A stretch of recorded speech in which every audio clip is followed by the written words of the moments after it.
মই যেনেকৈ আপোনালোকক কৈছিলোঁ যে আইফোন ল'লে এডাপ্টাৰটো ফ্ৰী পাব, ছেম দাদাই আইফোন লৈছে, আইফোন 13 লৈছে, দাদাক মই এডাপ্টাৰটোৰ লগত ফ্ৰী দিছোঁ। আপুনি এডাপ্টাৰ ফ্ৰী পাইছেতো? পাইছে। অঁ ঠিক আছে। আপুনি ক'ৰ পৰা আহিছে? ৰংপুৰৰ পৰা। আমাৰ শ্বপলৈ দাদা এজন আহিছে, আৰু দাদা ক'ৰ পৰা আহিছে আৰু কি মোবাইল পাৰচেজ কৰিছে আৰু ইয়াত সেই ৰেটটো কেনেকৈ পাইছে দাদাৰ পৰা জানিব বিচাৰিছে। মই আহিছোঁ নিৰ্বাণৰ পৰা আইফোন 15 পাৰচেজ কৰিলোঁ। আৰু ইয়াত এই ৰেটটো কেনেকৈ পাইছে? ৰেটটো ভালে আছে। ভালে আছে ন? আৰু আপুনি ফাৰ্ষ্ট টাইম আহিছে ন? First time. আপুনি নীলবানৰ পৰা আহিছে? নিৰ্বাণৰ পৰা। আৰু লগত আপুনি গিফ্টটো পাইছে আকৌ? গিফ্ট।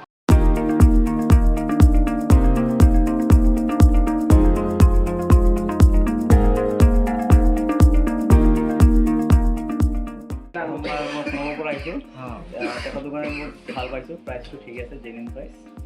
আৰু ইয়াত আহি ভাল লাগিছে ন? ভাল লাগিছে। আৰু ৰেটটোতো পুৰা কম পাইছে? ঠিক আছে, আকৌ আহিব দাদা। Thank U.